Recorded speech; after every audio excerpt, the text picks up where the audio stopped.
teman-teman penyelenggara kegiatan ini, juga teman-teman yang ada di Zoom yang tidak dapat kami sebutkan satu persatu. Assalamualaikum warahmatullahi wabarakatuh. Salam sehat bagi kita semua.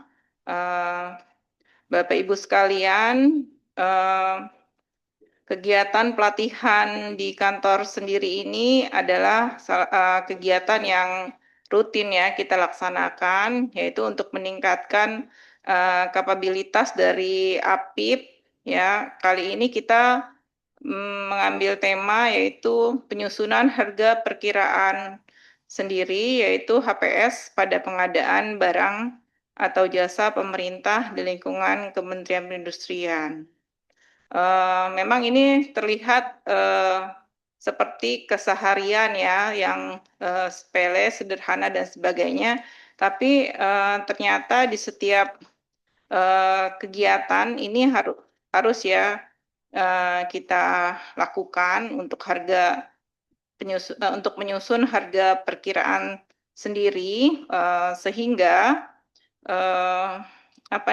kegiatan kita ini terjamin efisiennya, lalu transparansinya, serta akuntabilitasnya ya dalam pengadaan ya. HPS ini penting ya Bapak Ibu, terutama mungkin banyak ya yang pekerjaan-pekerjaan yang lumayan rumit ya, itemnya banyak, terus variasinya banyak ya, seperti atau pekerjaan ini membutuhkan bahan atau peralatan dan sebagainya yang teknis ya, sangat teknis ya. Mungkin tidak semua orang paham ya terkait itu. Misalnya kayak pekerjaan jasa konstruksi, jasa konsultansi ya. Ini konsultansi ini variasinya macam-macam ya. Lalu ada survei nanti maupun kegiatan yang sering yang kita laksanakan tiap tahun pasti ada kita laksanakan.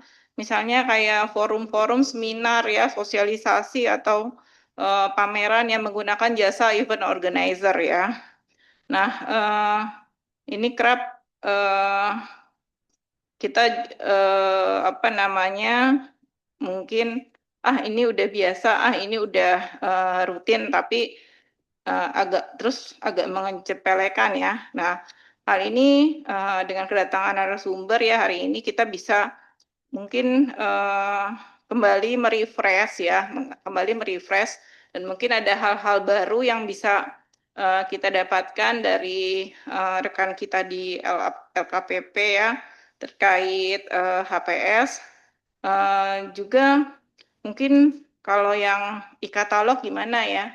Apakah pekerjaannya memang yang tidak tingkat kerumitannya tidak banyak atau variasinya tidak banyak ya dengan e-katalog. Tapi inilah yang sering disepelekan ya, mencari sumber referensinya seperti apa gitu ya. Misalnya dari sisi harga berapa pembanding, terus dari sisi kualitas, dari sisi jarak diperhitungkan atau tidak ya, misalnya dalam biaya logistik dan sebagainya. Nah, adakah pertimbangan apa nih? Oh, jam kerja nih. Gini, su ya. Ini pasti lagi motong ya. Nah, bor atau motong gitu ya. Ya, mungkin karena para pimpinan ada di Gatsu, jadi di sini ini ya diperbolehkan ya. Eh, jadi Bapak Ibu, HPS ini kelihatan rutin, mudah dan kadang ya mungkin sederhana, tetapi ini penting ya untuk setiap kegiatan kita agar mencapai target dengan jaminan tadi ya yang saya sudah sampaikan, efisien ya.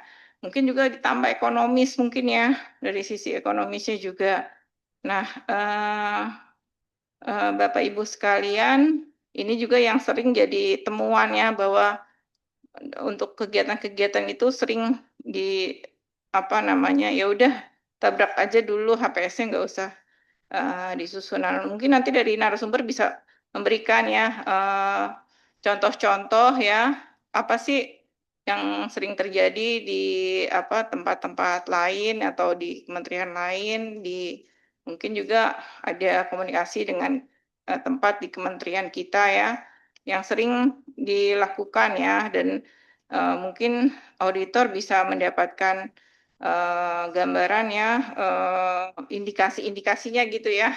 Jadi nanti dalam hal pengawasan kami diberi kemudahan untuk mendapatkan apakah ini benar atau terjadi penyelewengan, maupun apa namanya, kami juga dapat memberikan konsultansi ya kepada auditi kami gitu ya. Mungkin itu dari kami. Silakan untuk memulai. Mungkin ada tayangan ya Pak ya.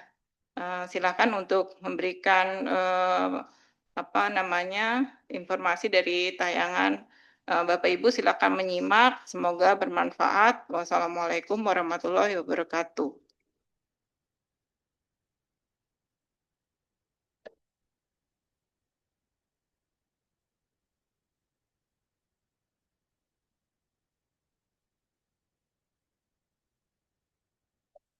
Bismillahirrahmanirrahim. Assalamualaikum warahmatullahi wabarakatuh. Bapak Ibu sekalian, terima kasih atas kesempatannya ya kita hari ini bisa sharing diskusi terkait dengan pengadaan barang jasa, khususnya terkait dengan penyusunan HPS begitu. Ya, sebagaimana yang disampaikan di dalam undangan. Sebelumnya perkenalkan tadi mungkin sudah disampaikan gitu, saya Seno Hari Wibowo, sehari-hari sebagai analis kebijakan ahli muda di Direktorat Advokasi Pemerintah Pusat. Sedianya nanti ada Pak Eko Renaldo sedang di perjalanan karena ya hujan di pagi hari itu pasti tantangannya luar biasa kalau di Jakarta gitu Pak ya. Terus ya kami di Direktorat Advokasi Pemerintah Pusat memang sehari-hari Bapak Ibu tugasnya begitu ya, mendampingi, melakukan advokasi, menerima konsultasi terkait dengan pelaksanaan ya pengadaan barang jasa pemerintah. Ya kami ingin memastikan begitu ya bahwa pelaksanaan pengadaan barang jasa yang dilakukan teman-teman di KL itu bisa berjalan dengan baik gitu. Nah, ini pas banget baru mulai Pak Eko sudah sampai ya. Monggo Pak Eko. Ya, di dalam pengadaan barang jasa Bapak Ibu memang HPS ini salah satu yang disusun begitu ya oleh PPK gitu. Disusun oleh PPK di tahap persiapan pengadaan gitu ya. Kalau kita melihat di tahap persiapan pengadaan. Nah, sebenarnya yang terjadi di lapangan yang sering kali terjadi begitu ya. HPS ini kan terjadi ataupun dibentuknya begitu ya, disusunnya itu tidak berdiri sendiri. Jadi kalau ingin melihat HPS itu baik, Bapak Ibu, pasti yang harus baik lebih dulu adalah KAK atau speknya. Nah ini yang seringkali di kita itu kurang memadai begitu ya ketika penyusunan KAK atau spek. Cenderung ketika kemudian, nah ini sama nih kayak tahun kemarin gitu ya, sudahlah copy paste gitu ya. Itu banyak terjadi begitu sehingga kesalahannya pun jadi berulang gitu. Biasanya, wah tahun kemarin nggak ada temuan kok Pak gitu. Iya belum jadi periksa kan begitu gitu ya. Belum diperiksa gitu, jadi belum ketahuan begitu. Nah ini yang terjadi Bapak Ibu sehingga eh, detail-detail yang ada di KAK atau di spek ini yang biasanya kurang diperhatikan, sehingga kemudian ketika disusun diturunkan jadi HPS itu ya ngikut gitu ya, jadi tidak akurat gitu, karena HPS itu kan uraian biaya yang dibutuhkan dari pelaksanaan pekerjaan atau pengadaannya, di mana pelaksanaan itu harusnya tergambar di KAK atau di spek gitu ya. Sebagai contoh jasa konsultan adalah di jasa konsultansi itu terutama ini kan yang sering kali jadi isu kan eh, kontrak lamsam jasa konsultan gitu ya, kontrak lamsam jasa konsultansi. Biasanya yang diperiksa ngeluh tuh ke kami tuh Bu, Bapak Ibu. Pak ini kan kontraknya lamsam gitu ya. Kontraknya lamsam gitu. Lah kok diperiksa kok masih diminta buktinya, rinciannya, detail-detailnya ini gimana sih Pak gitu. Nah, seringkali kami eh, gali lebih dalam begini dulu. Mari kita lihat KAK yang Bapak Ibu punya begitu ya. Seperti apa bentuknya gitu.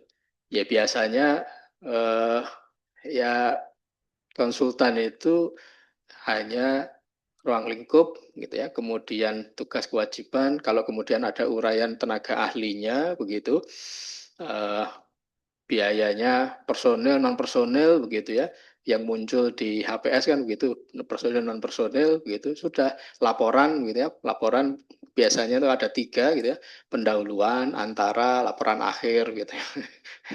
Pasti begitu gitu.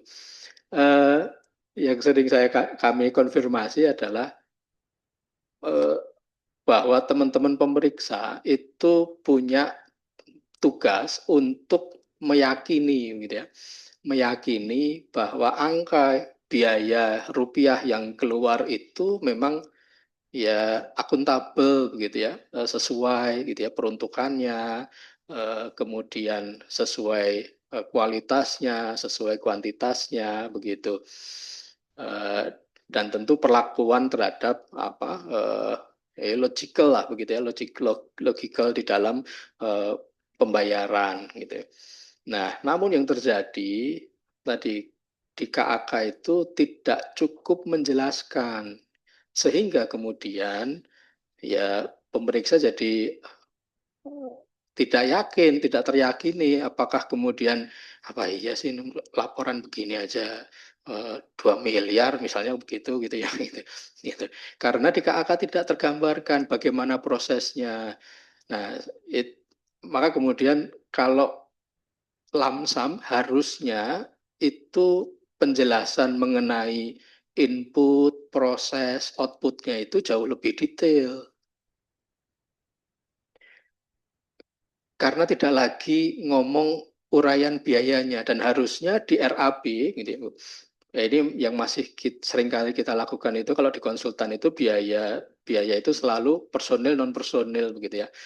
Eh, Lamsam pun begitu, sehingga kemudian ya teman-teman pemeriksa kan ngelihatnya personilnya, oh ini ada eh, apa orang bulan ya, satuannya sekian, non personilnya pun demikian gitu ya.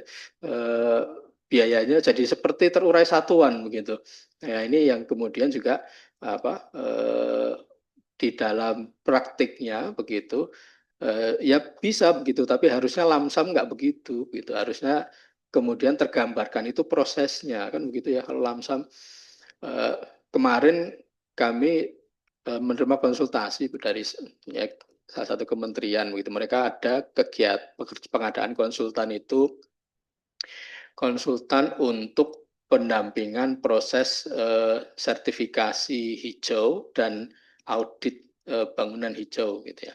Nah itu harus berdampingan atau bersamaan dengan proses MK-nya, mulai dari perencanaan mereka cek, nanti kemudian setelah approve, nanti kemudian di pelaksanaan akan ada auditnya. Nah praktiknya konsultan jenis itu di pasar itu nggak ngomong lagi personil sama non personil, tapi per meter bangunan.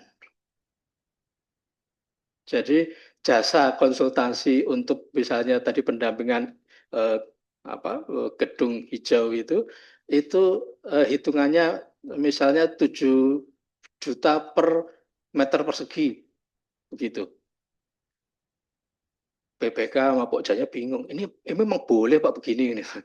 Terus ini bukan konsultan kali Pak. Kalau begini ini jasa lainnya begitu. Ya tidak begitu, itu tetap konsultan gitu karena memang pendekatannya kan di dalam peraturan LKPP 12 2021 yang saat ini masih digunakan begitu ya. Pendekatan terhadap harga biaya konsultan itu kan ada tadi ya cost gitu ya, cost base rate, personil non personil, kemudian ada biaya berdasarkan pendekatan biaya pasar yang seperti itu tadi, itu biaya pasar begitu, bentuknya seperti itu gitu. Kemudian ada juga yang biaya karena keahlian gitu, eksklusivitas atas keahlian gitu ya, seperti konsultan hukum dan lain sebagainya gitu. Nggak bisa pendekatannya sama kalau misalnya dia punya nilai lebih, Bang. Artinya begini, misalnya butuh pengacara gitu ya, Bapak Ibu mau hire Hotman gitu ya, terus dimintakan biasanya kontraknya berapa Pak? Enggak akan dikasih gitu. Pendekatannya ya saya biasa menangani pokoknya 5 miliar, menang kalah 5 miliar begitu. Nanti itu untuk di pengadilan saja begitu. Nanti kalau konsul 1.500 dolar per jam gitu. Ya terima mau gimana, pasarnya begitu begitu ya, karena dia punya eksklusivitas terkait dengan keahliannya gitu ya, gitu. Jadi pendekatan terhadap HPS itu bisa jadi berbeda-beda gitu ya. Nah untuk di konsultan ya salah satunya tadi bisa jadi pendekatannya tadi jasa konsultannya ternyata per meter persegi gitu hitungannya. Ya ya sudah begitu, memang memang adanya begitu, jangan dimintakan ini apa untuk bangunan sekian nanti apa saja gitu ya, eh, yang include di situ. Yang bisa dimintakan adalah bagaimana kemudian lingkup pekerjaannya itu apa saja, metodenya bagaimana begitu ya. Kemudian di dalam proses pelaksanaan pekerjaan itu eh, berapa personil yang kemudian terlibat untuk di setiap tahapannya gitu. Kemudian outputnya bagaimana gitu ya. Nah, di dalam proses panjang untuk menghasilkan output itu nanti di tiap tahapan itu sub outputnya apa sih? Setelah ada sub output maka kita bicara baru milestone-nya apa nih? Kalau konsultan lamsam harusnya begitu. Sehingga nanti pembayaran itu basisnya bukan seringkali pertanyaannya begini, Pak bisa nggak by progress gitu. Nah progresnya itu yang dikonversi berdasarkan milestone tadi. Milestone itu harusnya ada capaiannya, kemudian ada sub output yang di situ. Nah itu yang harusnya dijelaskan di dalam KAK konsultan. Nah ini yang seringkali ya di kita masih eh, belum memadai gitu ya, untuk mengelaborasi itu secara tertulis itu nggak memadai. Tapi kalau diajak ngobrol Pak, kalau di kita itu ini eh, seringkali kami kan melakukan pendampingan, kalau kita elaborasi secara lisan gitu ya, itu keluar semua tuh apa yang ada di dalam pikiran itu keluar semua, tapi nggak ada yang ketulis gitu ya. Ini ciri-ciri kalau literasi rendah itu begini gitu ya, negara kita itu. Kalau diajak ngobrol keluar semua, tapi kalau suruh tulis nggak keluar itu, begitu. Kan Indonesia banget tuh, ya kan. Kalau diajak nongkrong gitu, ngobrol lama betah Pak, gitu. Tapi kalau disuruh tulis sebentar juga kalau nggak selesai juga, lama juga nggak selesai juga begitu. Ini kalau saya seringkali mengasosiasikan gitu Ibu. Itu yang terjadi karena kebiasaan kita di dalam sistematika pendidikan kita. Itu dulu di SD, SMP gitu ya, Bapak Ibu sekalian kan pasti ada pelajaran bahasa Indonesia begitu ya. Ada pelajaran mengarang di situ. Nah, dulu waktu kecil, waktu SD SMP itu disuruh ngarang malah mikir gitu ya. Sekarang suruh mikir malah ngarang gitu. Jadi kebalik-balik begitu. Gitu. Nah, kalau kemudian KAK dan APS-nya ini sudah baik, maka di dalam KAK dan spek itu sudah baik, maka biasanya HPS-nya juga akan ikut gitu, ikut juga memadai begitu ya. Memadai ini artinya kemudian setiap uraian komponen biayanya itu bisa diuraikan dengan baik begitu ya. Kemudian setelah itu baru kita melangkah ke data terhadap harga ataupun biaya atas komponen itu sumbernya dari mana. Ya, di ketentuan KPP kan tidak membatasi sumbernya itu dari mana saja gitu ya, sepanjang kemudian bisa dipertanggungjawabkan.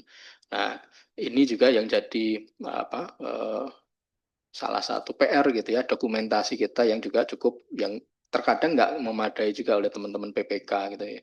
Karena ketika harusnya kan ketika dilakukan survei itu sudah direkam gitu ya, surveinya di mana, kapan, ketemu sama siapa, kalau survei langsung, kalau tidak melalui websitenya di capture begitu ya, didokumentasikan dengan baik begitu. Jadi kertas kerja itu lengkap gitu, karena kan kalau teman-teman pemeriksa ini kan eh, ibaratnya begitu ya, musuhnya itu kan ya data saja kan begitu ya.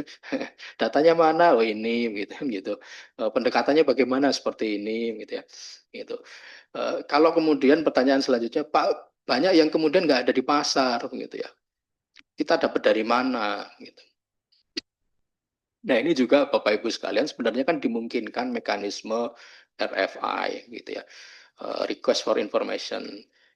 Kalau kemudian memang barang atau jasa itu tidak ada eh, secara umum gitu ya di pasar, kita perlu undang pelaku usaha terkait gitu. Boleh Pak, boleh. Kenapa nggak boleh? Gitu ya. Yang penting nggak yang diundang bukan hanya satu ya, ketemunya nggak ada yang tahu gitu. Nah itu yang nggak boleh. Tapi kalau dipublikasikan ya, undang secara umum, forumnya terbuka, kemudian kita sudah siapkan sebelumnya mengenai apa saja yang informasi yang ingin kita peroleh begitu ya. Ada daftar pertanyaannya, ada daftar isiannya gitu yang kemudian disampaikan dan minta untuk direspon, maka itu dimungkinkan Bapak Ibu. Eh, eh ya seluas-luasnya lah begitu Ibu ya, seluas-luasnya gitu ya. Ya tidak ada ketentuan minimalnya, tapi tentu ya kalau di kita itu kan lebih dari dua begitu ya. Paling tidak ada tiga itu sudah inilah, sudah yang paling minim lah itu. Tapi kalau bisa ya sebanyak-banyaknya gitu ya. Pastikan kalau diperlukan malah disurati satu-satu kepada pelaku usahanya gitu ya. Lalu minta bantuan asosiasinya begitu untuk di blasting gitu ya. Itu dimungkinkan gitu. Ini karena seringkali kan kita tidak tahu ya pelaku pasar itu seperti apa gitu ya. Nah, untuk memastikan itu kan kita perlu dapat informasinya. Dari mana ya? Dari pelakunya juga. Itu yang terjadi di konsultan yang tadi saya sampaikan tadi Bapak Ibu. Konsultan tersebut sangat marketnya itu sangat niche gitu ya. Artinya tidak banyak begitu, sudah jelas siapa-siapanya itu sudah jelas itu pelakunya itu hanya sekitar 20-an atau 30 begitu ya. Gitu badan usaha, kemudian ada tenaga ahlinya yang bersertifikat terkait ya, sebagai persyaratan itu juga sudah ketahuan jumlahnya gitu.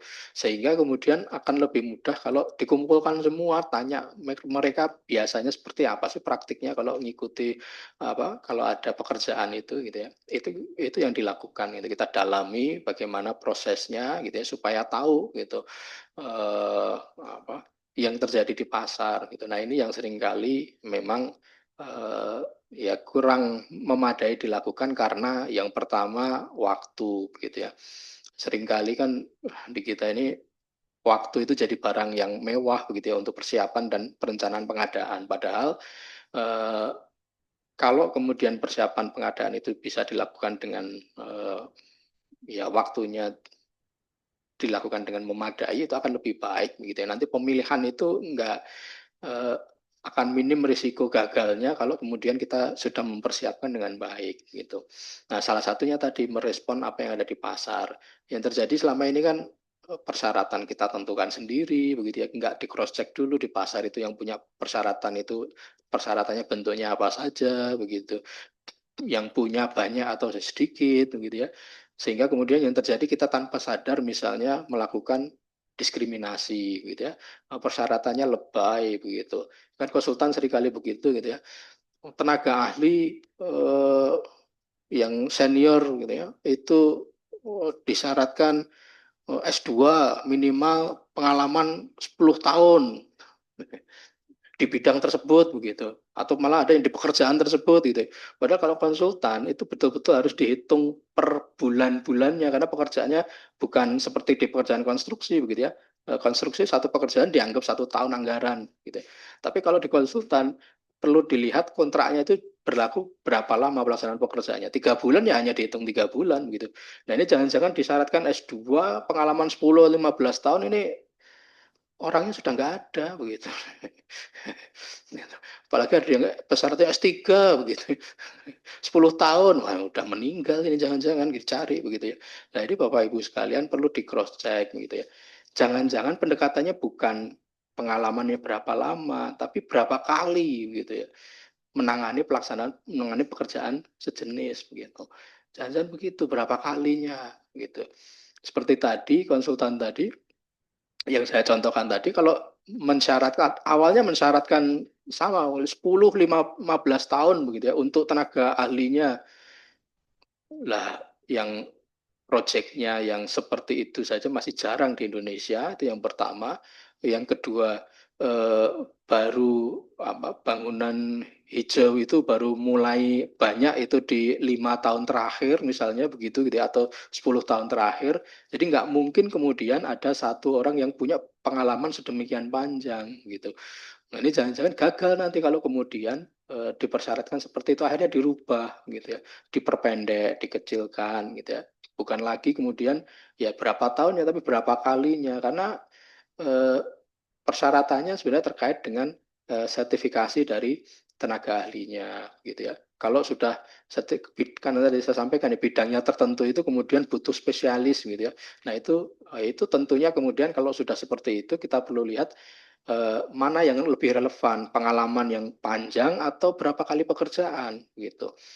Itu karena atau sama saja bisa misalnya gitu ya. Ini perlu kemudian dicermati sehingga lebih rasional di dalam penyusunan tadi komposisi tenaga ahlinya gitu.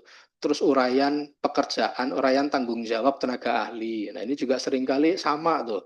Misalnya ada senior, ada junior gitu ya. Begitu diuraikan sama tuh tugasnya. Nah kalau sama ngapain ada dua gitu ya. Harusnya kan berjenjang. Yang bawah itu mengumpulkan data, melakukan analisa awal, di atasnya itu kemudian merumuskan rekomendasi begitu ya, sampai ke project manajernya misalnya ya memilih rekomendasi yang tepat begitu misalnya begitu gitu ya. Harusnya kan ada jenjang untuk kemudian terkait dengan pelaksanaan pekerjaannya. Jadi work breakdown structure-nya itu clear gitu. Ini ngapain dan butuh si tenaga ahli A ini buat apa sih gitu. Dia ngerjain apa sih gitu ya. Itu. Kemudian juga yang sering jadi pertanyaan masalah eh, tadi kualifikasi pendidikan. Karena nanti larinya ke penilaian gitu ya. Sebenarnya pertanyaan yang perlu diuji itu begini, Bapak Ibu. Kalau nambah apa tingkat pendidikan misalnya, itu berdampak nggak sih terhadap hasil pekerjaan? Gitu. Kalau dia mensyaratkan misalnya S1 gitu ya, nanti kalau ada yang menyampaikan S2 bagaimana? Nah, sebenarnya persyaratannya seperti apa ya, dan dampaknya bagaimana terhadap hasil pekerjaan. Oh, kalau semakin tinggi jenjang pendidikannya yang kemudian tenaga ahli tersebut, ya kualitasnya jadi semakin baik. Nah, itu tunggu kemudian nanti akan berdampak pada penilaian. Nah, harusnya itu yang kemudian ditanyakan. Kalau tidak, ya sama saja begitu ya. Ya, ya buat apa begitu? Ada penilaian yang jenjang, harusnya sama saja begitu gitu ya. Ini bagian dari tadi eh, komposisi jumlah tenaga ahli dan kemudian juga persyaratan kualifikasi untuk tenaga ahlinya itu seperti apa gitu ya. Jadi setiap hal yang dicantumkan di dalam KAK itu harus ada penjelasannya Bapak Ibu. harus ada penjelasannya, gitu ya. Terus kemudian kapan dia mau bekerja, sekian banyak tenaga ahli itu disbursementnya bagaimana, gitu ya. Ada di tahapan yang mana. Nah itu untuk yang lamsam harusnya sudah sedemikian jelas, gitu ya. Clear gitu kapan dia akan bekerja dan kapan dia akan terlibat berapa lama gitu. Sehingga akurat nanti itu kalau sudah itu di KAK kan seperti itu nanti di HPS-nya tentu akan akurat begitu ya. Itu kunci yang pertama ya Bapak Ibu soal bagaimana sebenarnya HPS itu di treatment gitu ya. Itu ada yang ingin ditanyakan Bapak Ibu boleh. Siap. Lalu sebenarnya kalau kita bicara, kalau misalnya terkait dengan input atau berarti berarti tidak menarasikan atau deskripsikan ruang untuk dari keputusannya tadi. Misalnya kita ada kebutuhan atas orang-orang yang tadi Bapak jelaskan, misalnya kita butuh misalnya senior advisor atau misalnya junior advisor, berarti kan di dalam inputannya tadi kan kebutuhannya atas dua orang itu kita harus menjelaskan dengan rinci, oh ruang lingkup kebutuhannya, terus kemudian kapan mereka timeline bekerjanya, itu harus sampai sedetail itu Pak ya berarti. Iya, iya. Butuh tenaga ahli bidang tertentu, ini geologi gitu ya. Dia ngapain nanti? Tugasnya apa sih gitu ya. Terus kemudian yang dibutuhkan ini berapa orang gitu Pak. Berapa orang misalnya ada yang 2, ada yang 3 begitu ya. Lah masing-masing ini pekerjaannya apa saja. Iya. Oh ini karena areanya luas Pak, gitu. Jadi ini bagi sesuai dengan area, misalnya justifikasinya begitu, gitu ya. Ya mungkin kan begitu. Ada pembagian yang jelas. Yang penting kemudian adalah ada pembagian tugas dan tanggung jawabnya yang clear, gitu. Si A ini nggarap apa dan secara proses kerja metodologi itu dia juga ngapain nantinya, gitu. Gitu Pak. Juga informasi juga Pak. Mungkin juga itu yang menjadi kelemahan ketika kami melihat di dalam ruang lingkup pekerjaan kami, ketika kita melihat HPS atau misalnya sampai dengan kerangka acuan kerja dari pekerjaan-pekerjaan yang dilakukan oleh teman-teman yang mitra kerja kami sebagai APIP di Kementerian Perindustrian ini. Jadi memang pada akhirnya bahkan kalau kita sering juga menemukan, oh ada satu pekerjaan yang dikerjakan oleh dua kita bicara dua direktorat atau dua satuan kerja yang berbeda, namun tidak ada batasan dalam ruang lingkup pekerjaannya. Oh, si misalnya Satker A ini ruang lingkup pekerjaannya yang mana, Satker B ini ruang lingkup pekerjaan yang mana. Tapi ketika nanti dalam satu kesatuan pekerjaan, oh ini klaimnya nih dua-duanya yang klaim nih hasil pekerjaannya, kurang lebih begitu Pak. Ini yang memang mungkin menjadi PR kita bersama di APIP Kementerian Perindustrian. Terima kasih Pak. Ya, iya Pak, gitu Pak. Karena ya seringkali ada tambahan-tambahan ya tadi ya konsultan yang kemudian tidak tenaga ahlinya itu ya tadi masih belum jelas begitu ya kerjanya apa begitu. Nah ini seringkali kemudian nanti di ujung jadi masalah gitu, apalagi yang kemudian ada di level-level atas gitu ya, yang dekat dengan pimpinan begitu. Ya, ini perlu diperjelas ruang lingkupnya apa, karena yang sudah-sudah jadi masalah gitu ya. Misalnya hanya minta nanti pekerjaannya itu laporannya begitu ya disampaikan dalam ada Pak kejadian Pak laporannya itu laporan konsultannya itu tenaga ahlinya disampaikan dalam bahasa Inggris gitu ya. Nah ini yang pakai aja orang Indonesia ngapain laporannya disampaikan dalam bahasa Inggris gitu. Ternyata ya supaya nggak ketahuan Pak kerja itu copy paste itu ya. Karena ya kalau file udah bahasa Indonesia aja udah males dibaca begitu apalagi bahasa Inggris begitu ya gitu ya. Nah, itu kejadian begitu ya kondisi-kondisi itu itu ya hal yang seperti itu Pak. Ya, jadi memang APS yang baik begitu ya itu tergambar sebenarnya di dalam KAK atau speknya gitu. Kalau KAK speknya baik maka biasanya APS-nya juga akan baik begitu ya. Itu.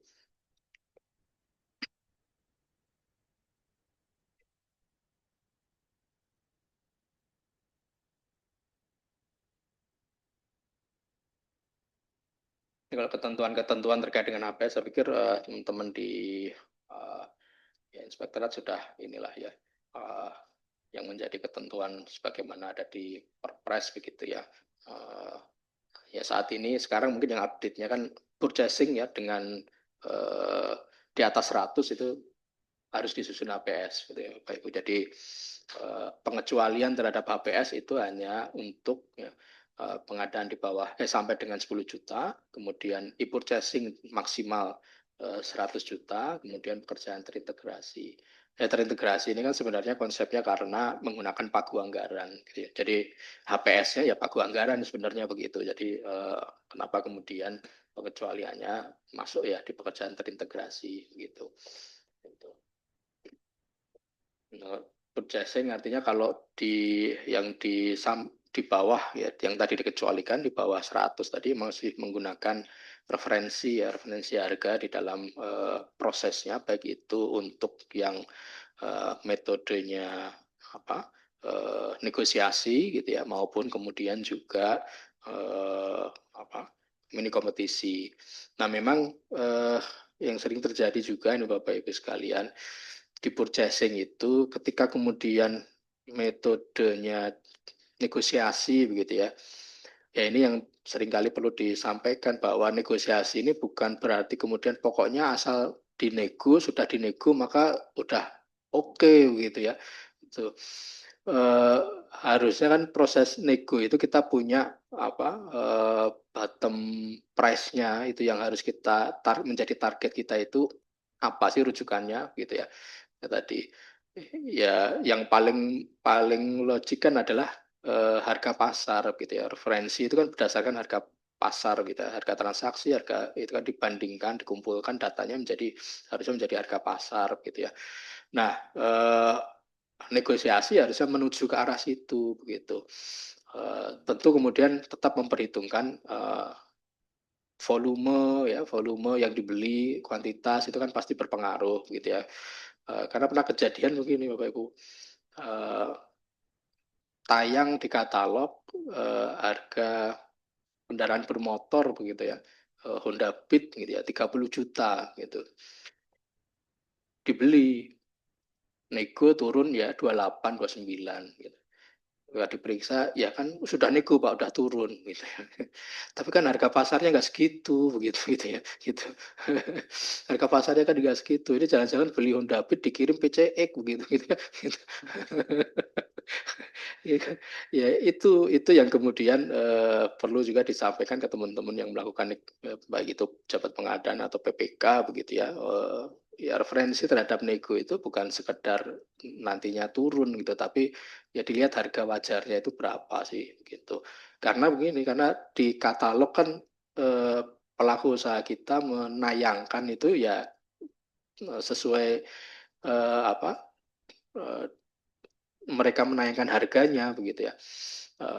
Sampai sekarang kan proses untuk terkait dengan kurasi harga begitu ya, ataupun patroli kalau kami kita lakukan dulu gitu ya, sekarang sudah di Telkom mungkin menggunakan AI begitu kan masih berproses juga gitu ya. Mereka menayangkan dengan harga yang bisa jadi tinggi begitu ya, tapi kan ini kan sempat jadi isu kemarin ya, kalau tinggi asal nggak ada yang beli kan yang nggak ada masalah, namanya etalase mereka menampilkan harga begitu ya. Kalau yang sepanjang yang beli itu bijak begitu ya, tentu harusnya itu nggak akan dipilih begitu. Kalau dipilih ya bisa jadi ada yang nggak bijak begitu ya gitu. Jadi namanya etalase, maka kita yang sebagai pembeli yang memang kemudian perlu melihat ya dengan betul, dengan baik begitu ya. Sebagaimana seringkali kami sampaikan, sebagaimana kalau kita belanja online lah gitu ya, di Shopee, di Topet begitu, setiap kali mau transaksi nyari barang itu kan pasti di scroll terus gitu ya. Ini cari yang sejenis yang ratingnya tinggi, lebih dulu 5 bintang 5, dilihat dulu berapa yang udah kejual gitu ya, atau kalau enggak turun 4,9, 4,8 lah gitu ya.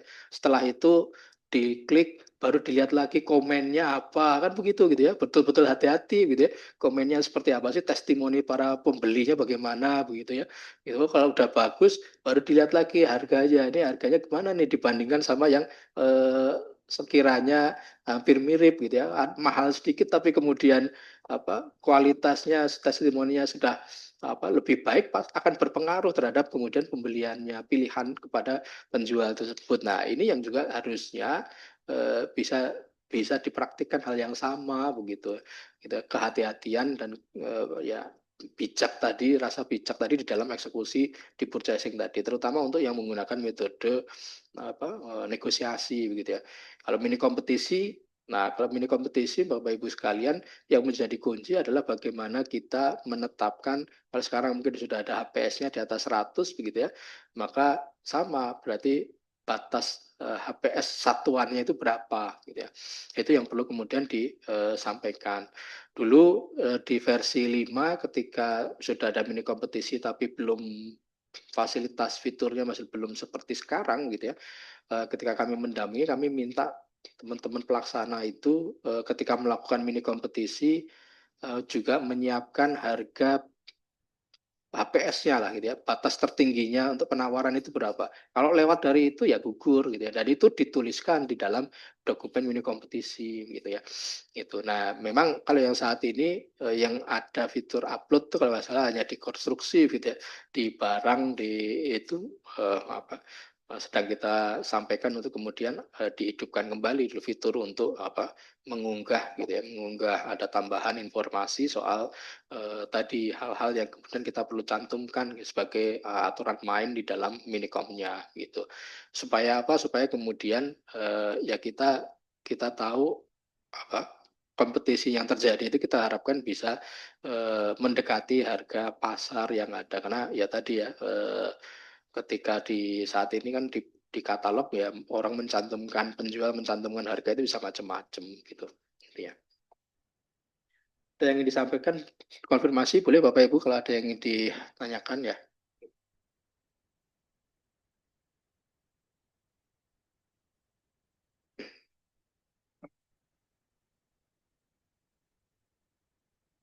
Ini beberapa contoh begitu ya Bapak Ibu soal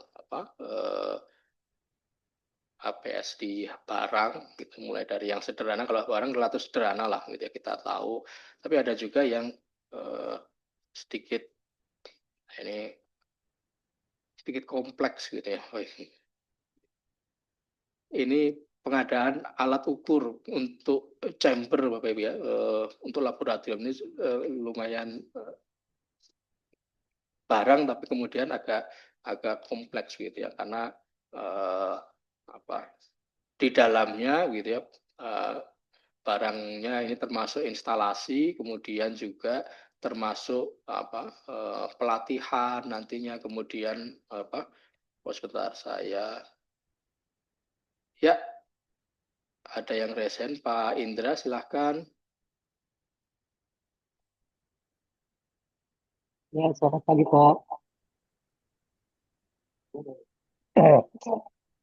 Halo, apakah suara saya terdengar?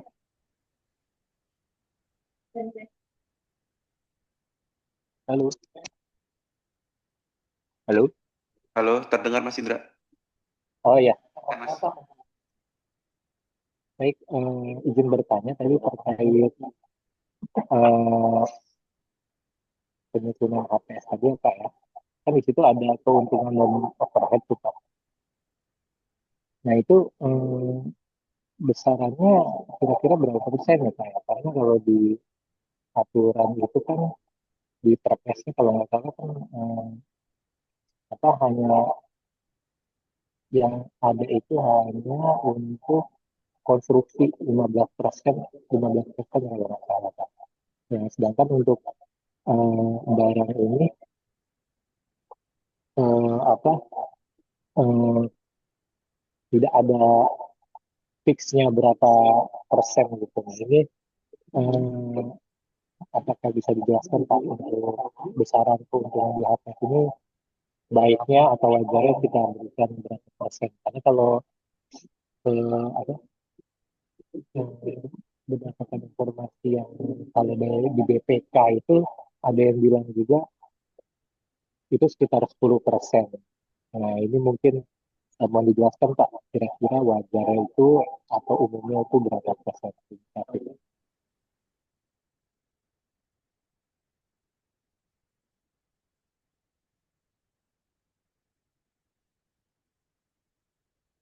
Ya, makasih Mas Indra. Jadi kalau kita lihat keuntungan, emang dahulu waktu di Perpres 54 kita menyantumkan di lampiran ya, untuk dasar penyusunan pekerjaan konstruksi. Itu keuntungan labanya 10%, overhead 5%. Cuma saat ini sudah nggak ada, kalau nggak salah udah hilang. Udah nggak ada. Cuma itu untuk penyusunan konstruksi. Ya kan? Lalu sekarang ini kita untuk penyusunan itu kita ada namanya kontrak manajemen fee. Nanti mungkin kita jelaskan. Nah, untuk emang rata-rata teman-teman auditor dan dari teman-teman aparat penegak hukum masih mindsetnya seperti itu. Jadi kalau keuntungan wajib 10%. Jadi sebetulnya kalau saat ini kita lihat, sebetulnya waktu pas saya kebetulan waktu itu untuk di Direktorat Katalog, ya kan? Keuntungan yang wajar berapa sih? Kami coba cari dulu melalui ini ya, teman-teman dari PricewaterhouseCoopers untuk menyusun alat kesehatan. Kira-kira yang wajar seperti apa keuntungan? Cuman sampai akhir pekerjaan jadi masih di atas 10%. Ya kan gitu loh. Masih di atas 10%. Karena apa? Karena lihat dari kondisi pasar, jadi kalau keuntungan itu dilihat dari demand dan supply-nya. Kalau demand-nya contoh saat ini untuk pekerjaan konstruksi ya. Kalau dilihat dari demand untuk material konstruksi khususnya untuk pasir dan ini ya, batu pecah untuk pengecoran itu rata-rata sudah melebihi dari harga yang wajar. Sudah kemarin kami coba diskusi udah di atas dari 200 ribuan. Di atas kenaikannya 200 ribuan. Nah, hal ini yang jadinya permasalahan. Jadi kalau keuntungan yang wajar tuh kalau untuk menyusun HPS untuk pekerjaan konstruksi masih 10% dan 5% overhead. Tapi kalau untuk pengadaan di luar konstruksi, nah ini kami belum dapat nih berapa sih yang wajarnya gitu. Kira-kira karena kalau waktu pada saat itu kami ngasih keuntungan untuk yang slow moving untuk alat kesehatan masih 20-30% masih masuk A. Slow moving itu maksudnya ada alat kateter untuk bayi waktu itu 40% pun masih dianggap wajar. Kenapa? Setahun tuh paling-paling lakunya 1 atau 2. Cuma kalau kateter untuk dewasa itu fast moving. Itu paling tinggi ya 20% saya kasih. Jadi ini melihat kondisi pasar jadi. Jadi makanya di saat ini untuk dasar penyusunan HPS mungkin tadi sudah dijelaskan Mas Eno tidak menjadi alat ukur untuk menghitung kerugian negara. Jadi seperti itu. Ya. Mungkin Mas Eno pengalamannya Mas Eno. Ya, tadi yang disampaikan Pak Eko ya, bahwa saat ini memang yang kita ketahui bersama, memang yang ada cantuman terkait dengan besarnya keuntungan dan overhead itu hanya di pekerjaan konstruksi, gitu ya, 15%. Kenapa? Karena kan begini Bapak Ibu, relatif bisa diukur karena kalau pekerjaan konstruksi itu kan kontraktor itu ya ibarat penjahit lah begitu ya. Dia mengkoordinir pelaksanaan pekerjaan gitu. Bahan materialnya sudah ketahuan biayanya berapa begitu ya. Tenaga personilnya, tenaga ahlinya juga sudah ketahuan rate-nya berapa begitu. Maka dia secara entitas lebih bisa diukur gitu ya. Gitu. Nah, beda cerita memang dengan barang begitu. Kenapa? Karena tadi karakteristiknya ada barang yang slow moving, ada fast moving begitu. Kalau kemudian kita penyedia itu yang kita harapkan, pelaku usaha yang kita harapkan sebagai penyedia itu adalah nantinya langsung begitu ya, mereka-mereka yang memang menyediakan barang tersebut begitu, bukan perantara gitu ya. Artinya ya memang sehari-hari beroperasi menyediakan barang tersebut, maka harga yang ada di pasar itu ya sudah termasuk keuntungannya gitu. Tinggal kemudian kita berhitung mengenai cost of fund-nya begitu ya. Kalau di kita lead time-nya itu berapa lama gitu ya. Karena begini, kalau kebetulan dulu pernah ya pengalaman di pembiayaan mikro, Bapak Ibu.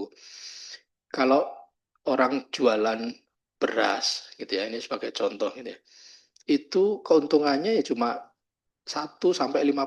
Itu 5% itu udah tinggi sekali. Rata-rata itu 3%. Kenapa? Karena dia main di volume dan fast moving gitu. Orang jualan beras. Nah, beda cerita kalau kemudian tadi disampaikan Pak Eko gitu ya. Kalau ada yang jualan alat kesehatan, apalagi kalau kemudian kita lihat alat kesehatannya itu yang harganya di atas 1 miliar begitu ya. Yang sebulan juga belum tentu laku satu begitu. Nah, apa iya kemudian tadi ya keuntungan dan overhead-nya akan sama gitu. Tentu akan berbeda gitu. Belum kemudian lagi kita bicara soal perusahaan atau entitas usaha ini sudah berapa lama berdiri dan bagaimana jaringannya saat ini gitu ya. Itu juga sizing atas entitas badan usaha itu juga berdampak gitu. Semakin besar sudah banyak jaringannya, tentu dia akan lebih efisien di dalam overhead-nya. Bisa jadi lebih kecil dari 5% gitu ya. Gitu kan dimungkinkan begitu. Jadi variannya sangat banyak sebenarnya untuk barang begitu ya, apalagi jasa lainnya juga, sehingga kemudian kalau ditetapkan 15% justru bisa jadi malah kurang tepat gitu ya. Kecuali tadi yang kita sasar kemudian bukan benar-benar pelaku usaha yang bergerak di bidang tersebut sehari-hari begitu kan, ada begitu ya. Terkadang karena mereka di praktik bisnisnya nggak mau bayarnya belakangan misalnya begitu gitu ya. Nah, ini kan itu yang kemudian kalau seperti itu karakternya jadi seperti memang hampir mirip dengan tadi kontraktor gitu ya. Palu gada itu kan hampir mirip Pak gitu ya. Nah, kalau itu ya memang dimungkinkan gitu. Tapi kan biasanya kita menyasar pelaku usaha itu kan yang memang betul-betul di bidang tersebut punya pengalaman dimaksud gitu ya. Sehingga barang yang ada di pasar itu pasti sudah dihitung sebagai ada porsi keuntungannya di situ gitu ya.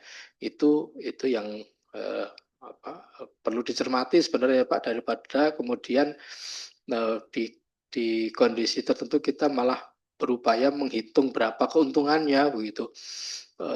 Kenapa? Karena kalau sepanjang kemudian HPS-nya ada data dukung ya, data dukungnya itu dari data dukung yang ada di pasar, kemudian di dalam pelaksanaan itu kualitas dan kuantitasnya sebagaimana yang diperjanjikan di dalam kontrak sesuai, ya kewajarannya kan dilihat dari pelaksanaan kontraknya gitu ya, gitu lebih ke arah situ sebenarnya. Maka kemudian kalau di Perpres kenapa kemudian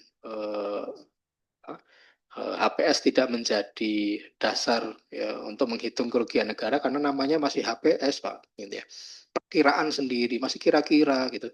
Kira-kira ini bisa agak ada posisi di atas, bisa kemudian ada posisi di bawah gitu ya. Kalau di bawah biasanya yang minat sedikit begitu.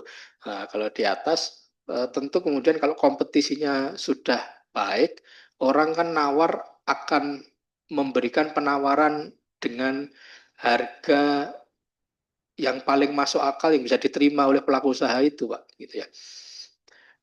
Kan yang nawar itu pengen menang semua, bukan kecuali kemudian diatur gitu kan, kita nggak tahu gitu ya. Tapi secara konsep kan ketika pengumuman pemilihan penyedia itu dibuka, maka dia akan memberikan penawaran dengan harga yang paling baik menurut dia, yang masih bisa diterima keuntungannya begitu ya, karena dia pengen menang gitu. Nah, kalau demikian kan artinya kemudian yang disampaikan adalah harga yang reasonable gitu ya untuk kemudian melaksanakan pekerjaan tersebut gitu. Gini.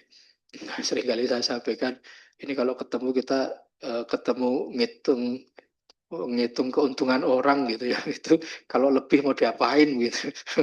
Gitu. Kalau kurang mau diapain, kalau kurang mau ditambahin gitu enggak juga gitu, gitu. Kalau lebih minta dibaikin, tapi kalau kurang apa mau ditambahin enggak juga gitu ya, gitu. Maka sebenarnya yang perlu dipastikan adalah terkait dengan penyusunan HPS-nya, apakah data dukungnya memadai begitu ya, kemudian di dalam pelaksanaan pekerjaannya gitu, apakah kemudian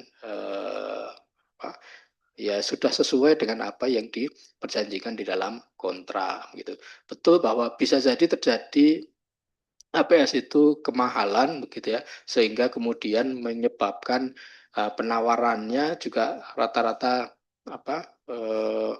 jadi kemahalan gitu. Tapi tadi konsepnya kalau kemudian itu sudah terbuka begitu, eh, peserta yang menyampaikan penawaran harga kan harusnya semuanya pengen menjadi pemenang, bukan menjadi yang kalah gitu ya. Kecuali ada persekongkolan. Nah ini hal yang kemudian ya kalau ini kan di luar dari apa yang kita harapkan gitu ya, gitu. Sepanjang itu sudah memadai harusnya sudah ya di dalam pelaksanaannya harusnya juga baik gitu Pak, gitu.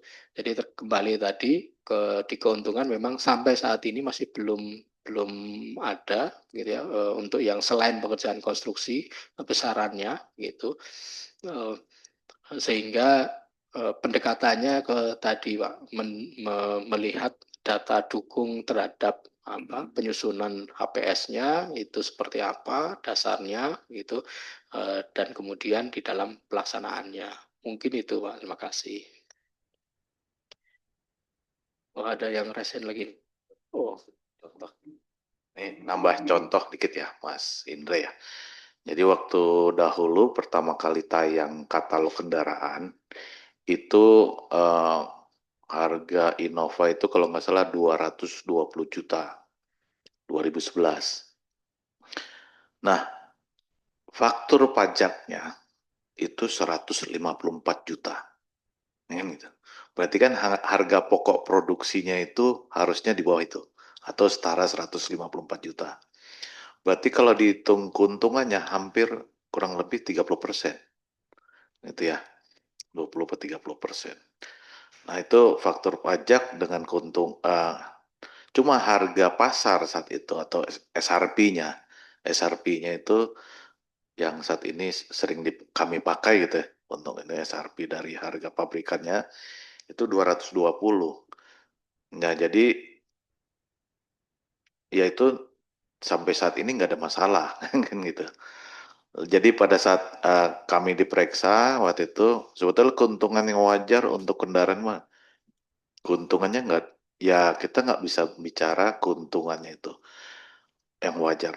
Nah begitu pada saat akhir tahun harga Innova itu turun diskon sampai di bawah 200, ada yang sampai 180 juta. Kalau dilihat selama setahun ada yang belanja 220 juta, ada yang belanja di 180 juta. 2011. Nah, kalau lihat keuntungan yang wajar, makanya sampai saat ini belum ketemu. Akhirnya pada saat itu saya di tahun 2018, saya coba ngundang meng-hire PricewaterhouseCoopers untuk menghitung keuntungan. Jadi kami bagi keuntungan.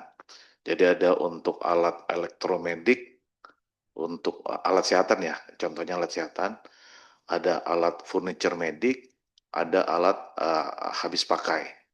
Habis pakai pun kami bagi lagi nanti. Tadi ada yang slow moving, fast moving, lalu yang furniture medik, ada yang belanja tanpa diinstal, misal belanja kayak bang ini ya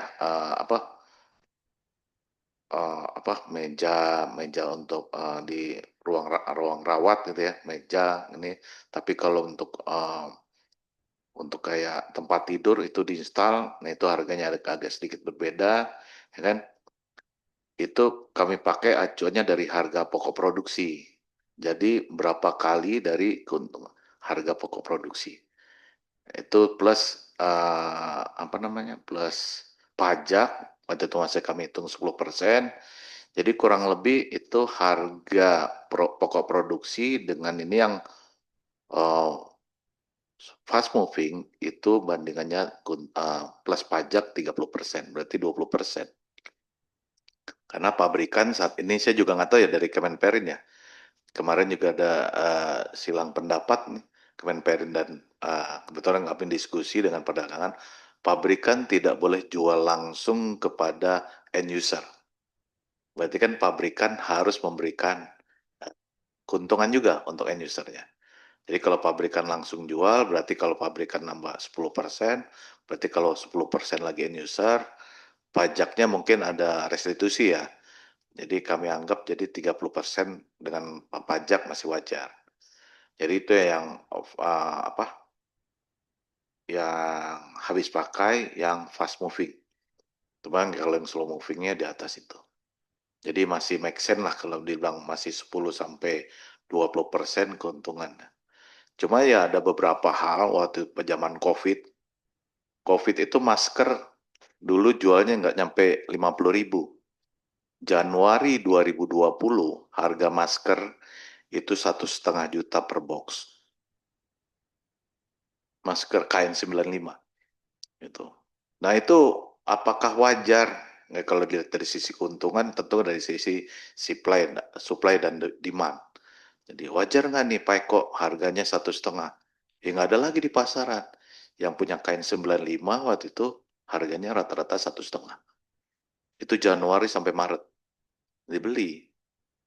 Nah, apakah itu wajar? Ya wajar. Karena sampai saat ini kemarin kami diskusi juga dengan teman-teman BPKP, sebetulnya yang wajar tuh yang mana gitu loh. Ya kondisi supply and demand-nya normal. Jadi lalu pasar persaingan sempurna. Mungkin bisa dapat di 10-15%. Tapi kalau pasarnya tidak persaingan sempurna dan kondisinya tidak normal, itu di luar itu. Dan juga untuk barang-barang yang khususnya barang-barang yang cepat, elektronik, kendaraan itu. Kalau elektronik kan 3 bulan sekali itu keluar model baru. Model lamanya pasti kurangnya jauh. Kan gitu.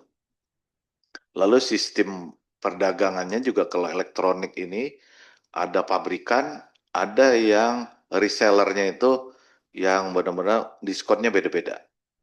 Jadi nah, diskonnya ada yang istilahnya bisa mampu menjual 1 juta unit setahun, targetnya ada yang mampu menjual mungkin 100.000, diskonnya lebih kecil, cuma yang 1 juta diskonnya bisa sampai 40%.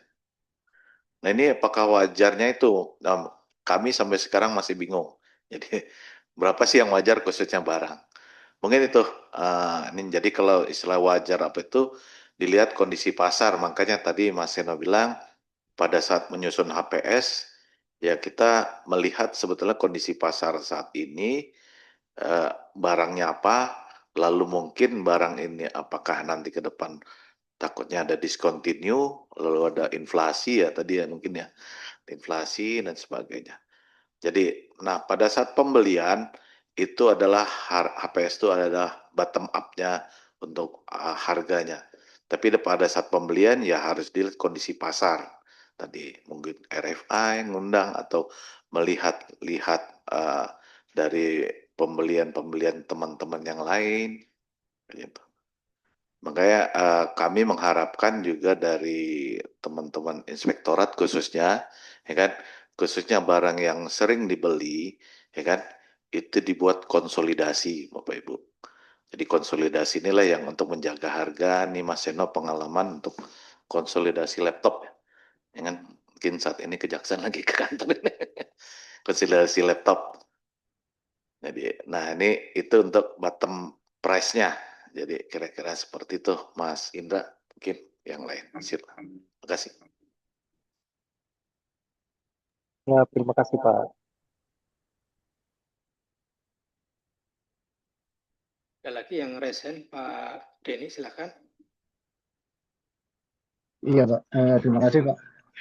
Sebenarnya ingin menambahkan sedikit dari yang Mas Indra tadi nih Pak, karena biasanya PPK itu memang ketika dia sudah survei pasar, dia masih memikirkan keuntungan dari penyedia itu berapa. Mungkin esensi dari pertanyaan kami itu sebenarnya kalau menurut kami, ketika harga itu sudah harga pasar, bahwa itu sudah termasuk dengan keuntungannya gitu.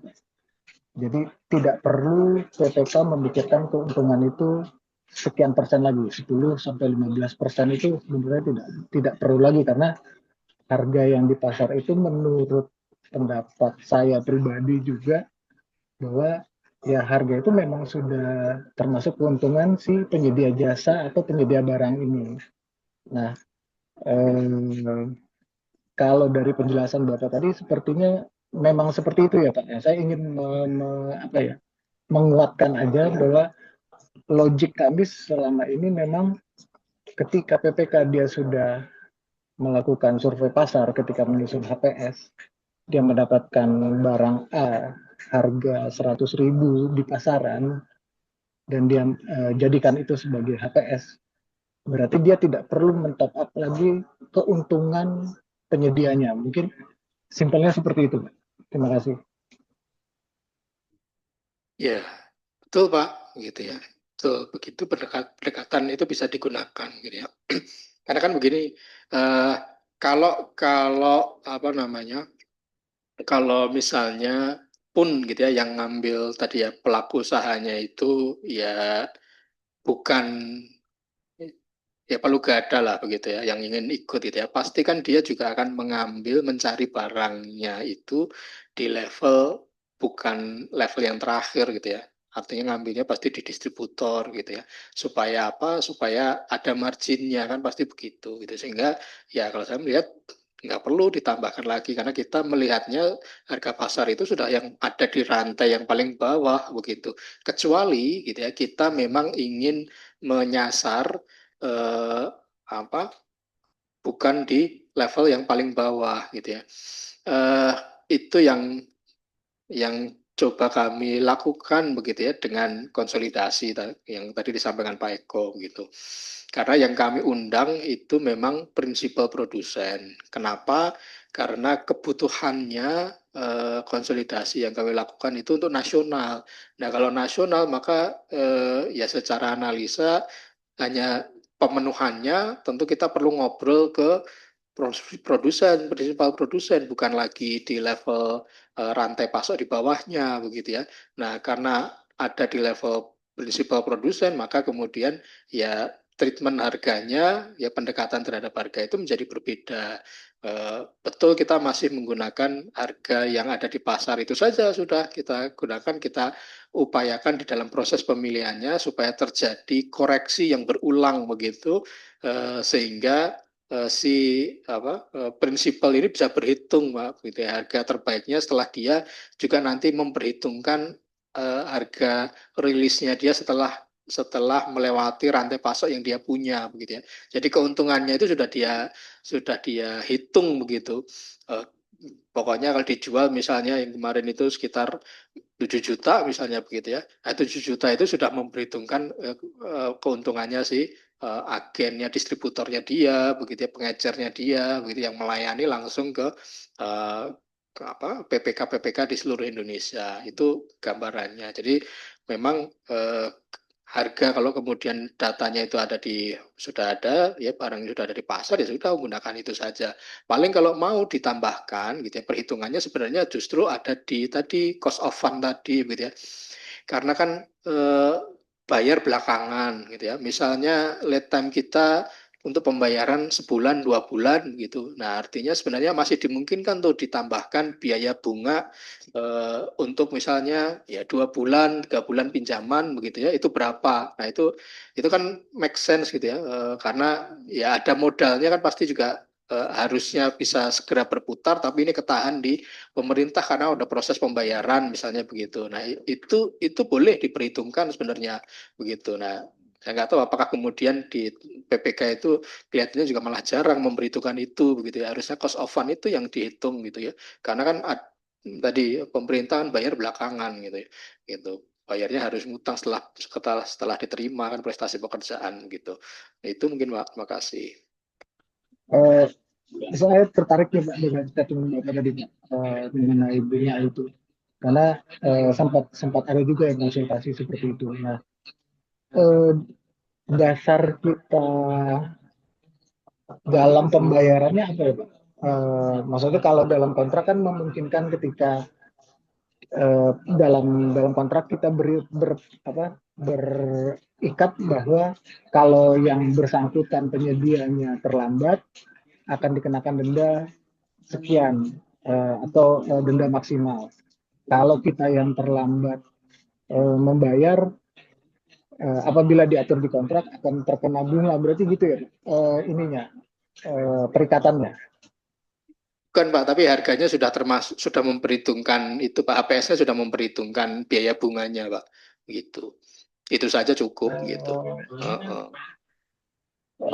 Justifikasinya nanti seperti apa ya Pak? Itu saya masih meraba nih Pak. Ya justifikasinya gini aja, kalau misalnya penagihan itu bayar proses kita itu berapa lama sih sampai bayar sampai cair gitu ya. Oke, misalnya Iya. dalam 3 minggu atau 1 bulan dia meminta karena ini baru dibayar di belakang, dia minta margin sekian tambahan untuk bunga 2% gitu misalnya ya Pak. Bukan, sudah dihitung di HPS-nya Pak, gitu saja. Gitu. Oh, langsung masuk di harga satuannya atau di harga total Pak? Ya total saja, maksudnya sudah include semuanya lah, itu bisa diperhitungkan lah itu, karena kan sudah real gitu ya, pemerintah itu pasti bayarnya belakangan gitu. Pasti bayar belakangan. Iya, dan rata-rata berapa lama ya, taruhlah sebulan begitu ya, begitu. Bahkan ada yang 2 bulan begitu. Nah itu kan masing-masing tergantung gitu ya. Tapi kalau diambil rata-rata misalnya sebulan ya dihitung saja biaya bunga tambahan sebulan berapa gitu untuk kemudian dihitung di dalam HPS gitu. Sebenarnya itu dimungkinkan yang begitu gitu. Iya. Tapi selama di dalam kontrak dan di HPS tidak diatur, sebenarnya kita tidak menawarkan juga tidak ada masalah ya Pak. Ya, baik.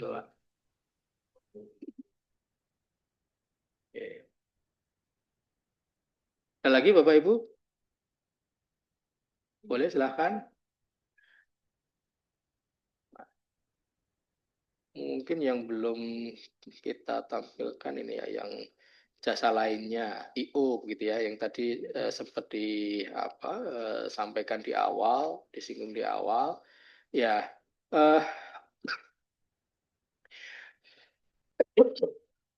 Ya Bapak Ibu, sebenarnya kalau di IO, gitu ya, ada 2 pendekatan biasanya yang dimungkinkan gitu ya. Biasanya kan yang jadi pertanyaan, apakah manajemen fee itu include atau terpisah begitu gitu ya. Manajemen fee itu apakah sudah termasuk di dalam uraian komponennya begitu atau kemudian terpisah.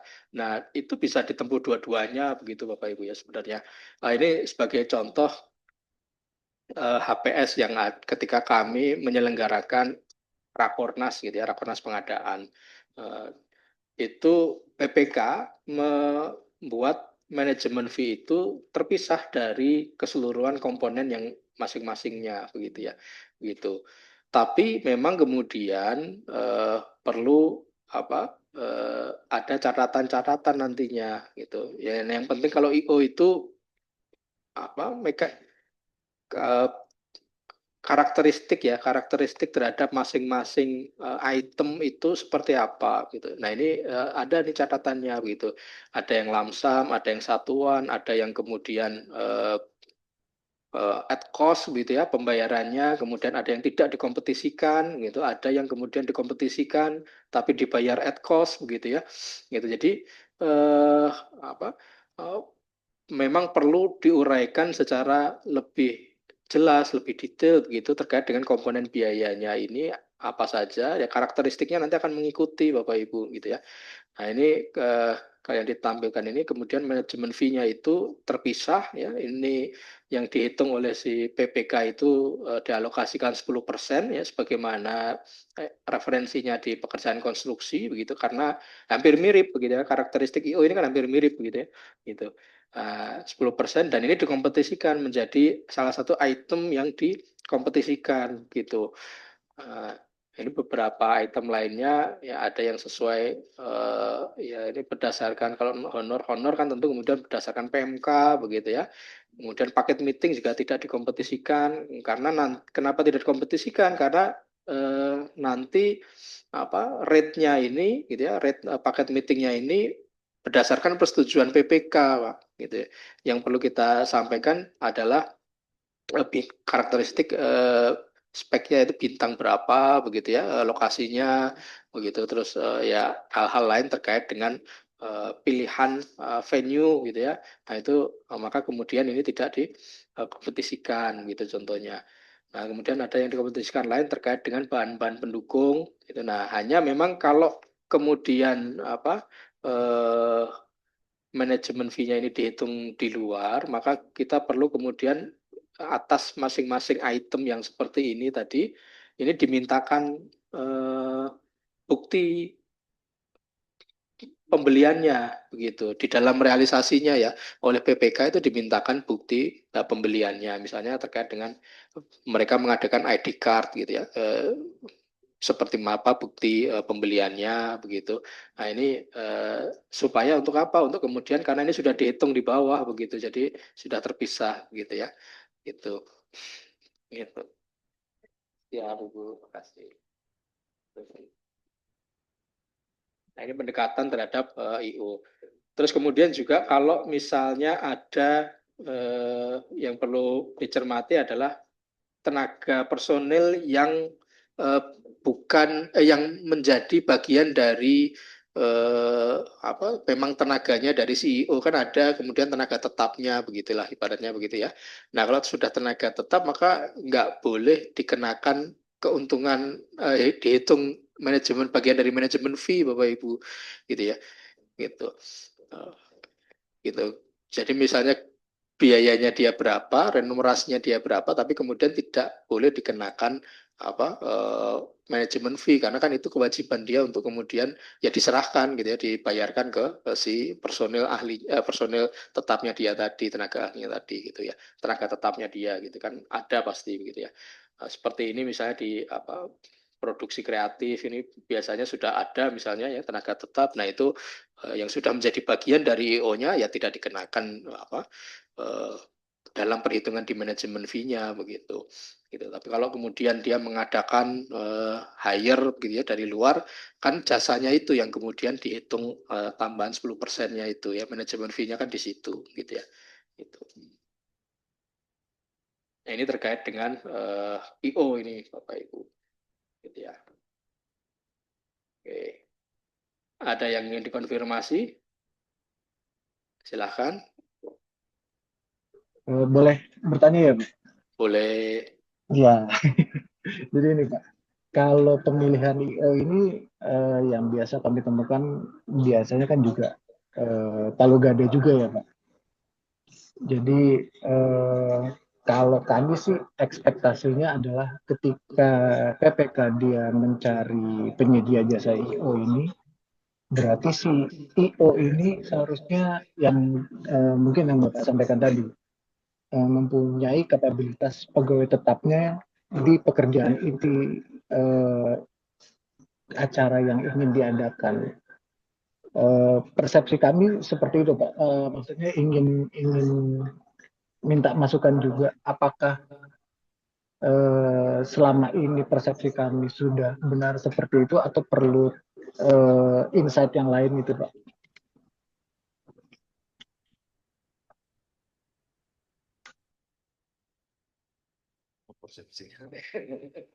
Ya, Bingung mungkin ya Pak. ya apa itu Pak. Jadi memang ya harusnya kalau IO itu ya punya pengalaman dia menyelenggarakan acara apa saja Kayak sebelum-sebelumnya secara gitu. skala yang kita ingin adakan gitu ya Pak. Iya betul, sesuai dengan Oke, skalanya baik. betul begitu Pak. Baik, Pengalaman jadi kami mungkin ini sedikit sharing ya, di apa membantu teman-teman BPDLH untuk memfasilitasi. Jadi BPDLH ini mengelola dana-dana karbon lah begitu Pak ya, dana-dana yang disalurkan ke kementerian terutama lingkungan hidup gitu ya. Nah di KLH itu seringkali ada event-event gitu yang sifatnya mendadak gitu ya, jangka 2 minggu seminggu gitu. Nah selama ini pemilihannya itu ya mekanismenya karena mendadak kan sulit juga begitu. Sementara levelnya itu dihadiri menteri, kadang ada yang dihadiri presiden begitu ya. Nah akhirnya kami coba konsepkan, strategikan itu dalam bentuk kontrak payung begitu. Nah di dalam kontrak payung ini pelakunya kita minta untuk kemudian disegmentasi memang. Segmentasinya tadi sesuai dengan skalanya ya. Skalanya ini ukurannya adalah dihadiri presiden, dihadiri menteri atau kemudian ada di bawah itu begitu.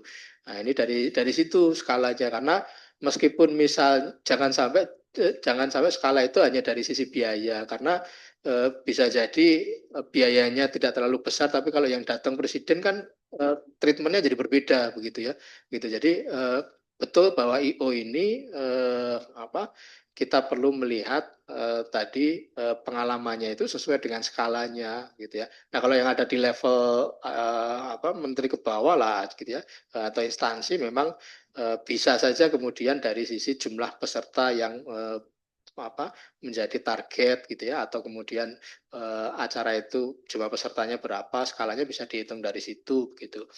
Nah, dan harusnya memang seperti itu begitu karena handling terhadap crowd handlingnya begitu ya manajemen manpowernya itu kalau IO itu kan kritikalnya ada di situ begitu. Kalau kemudian kita tidak cermati skalanya bisa ya tadi acaranya tidak bisa berjalan tidak baik begitu ya karena kurang tepatan dalam melihat bahwa kesesuaian terkait dengan skalanya tadi itu. Oke, baik Pak. Itu sudah sepaham mungkin kami. Nah, kalau dalam mungkin agak maju sedikit Pak ke lelangnya. Dalam lelang itu kalau saya melihatnya bahwa ketika belanja jasa lainnya ini dikontestasikan di lelang, berarti kan kalau secara spesifikasi mungkin tidak jauh berbeda ya Pak. Yang saya pahami ketika lelang itu yang menjadi kunci ketika penawaran dari peserta lelang itu ada di kapabilitas dia satu, yang kedua juga di harga yang tambahan seperti manajemen fee-nya ya Pak. Iya, betul Pak. Jadi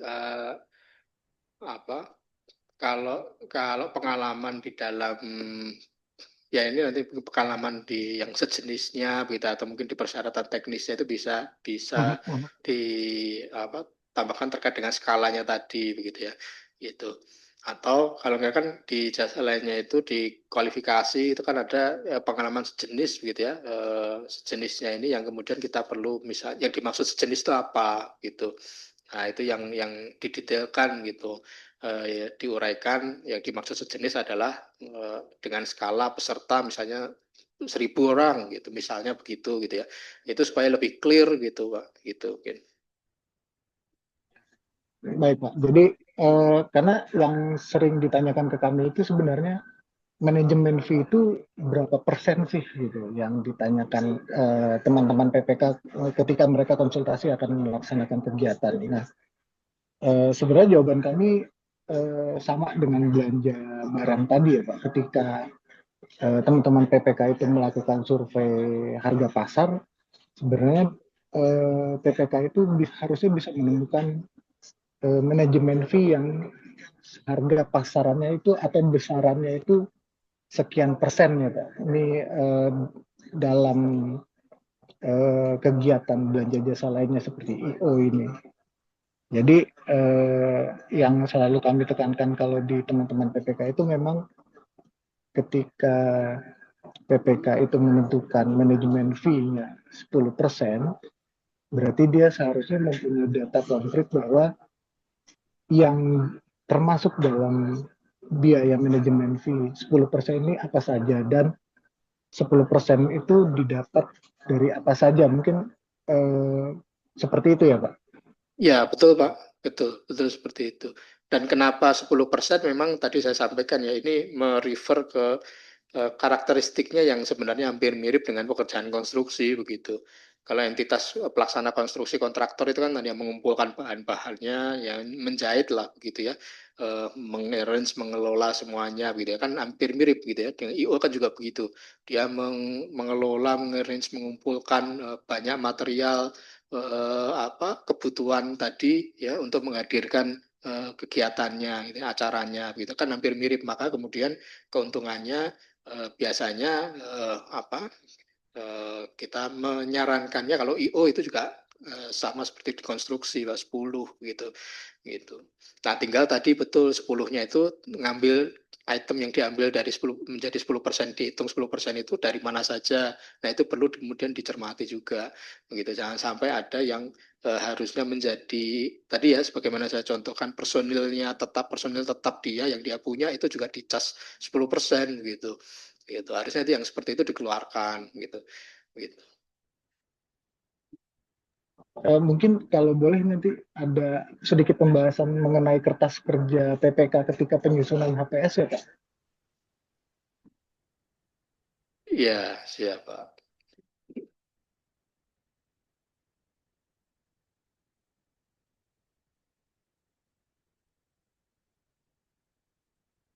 Yang lain, Izin Pak, Mas, bertanya lagi Pak. ya, Pak, maaf, tadi mengkonfirmasi saja Pak terkait yang tadi manajemen fee itu. Tadi kan kalau di yang Bapak contohnya Bapak tunjukkan itu 10% kalau nggak salah ya perhitungannya. Nah, terus tadi kalau memang ada tenaga inti dari IO-nya yang masuk di dalam komponen perhitungan HPS itu, dia tidak dikalikan dengan manajemen fee-nya ya, karena mereka memang sudah tugasnya di situ ya Pak. Seperti itu ya Pak ya, benar ya?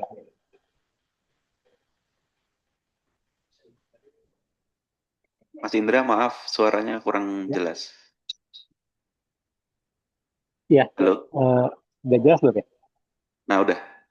Kayaknya Nah, perlu agak jauh dari HP-nya. oh iya. Jadi mungkin saya ulang ya. Tadi kan di perhitungan tadi kan ada di dalam contoh yang Bapak berikan tadi manajemen fee 10%, dan di dalam komponen-komponen biaya itu tadi ada tenaga inti dari IO tersebut ya, yang misal tadi tenaga ahli produksi atau apa gitu ya. Nah itu tadi tidak ikut dikalikan dengan manajemen fee-nya ya, karena itu memang sudah tugas mereka ya, benar ya, seperti itu ya Pak ya? Ya, sebenarnya poinnya begini Pak. Jadi kalau yang Nah, sudah mereka miliki, gitu ya, itu kan mhm. nggak perlu dicas lagi begitu. Biayanya Oke. berapa boleh ditampilkan misalnya tadi ya personil asisten ataupun asisten lapangan begitu ya. Itu tenaga tetap mereka. Tapi di Oke. situ, nah itu cantumkan mereka misalnya biayanya untuk asisten itu 4 juta misalnya gitu ya satu orang. Tapi kan karena itu punya mereka kan nggak jangan dicas manajemen fee juga dong gitu kan gitu. Kan sudah Oh, dihitung 4 juta begitu. Sama misalnya kalau mereka punya genset sendiri begitu ya. Terus kemudian mereka sampaikan biaya genset ini 3 juta misalnya sekali acara. Ya sudah itu nggak usah dihitung manajemen fee lagi karena kan 3 juta itu sudah kita kita bayar langsung ke mereka kan begitu gitu ya begitu ya oke. poinnya kan sudah mereka miliki begitu gitu ya dan mereka cantumkan biayanya ya sudah itu masuk kalau kemudian dihitung ada manajemen fee lagi di situ kan jadi double begitu ya begitu. Oke, berarti manajemen fee itu untuk istilahnya yang outsource gitu ya Pak ya, atau disubkonkan Ya, lah betul. istilahnya gitu ya Pak ya.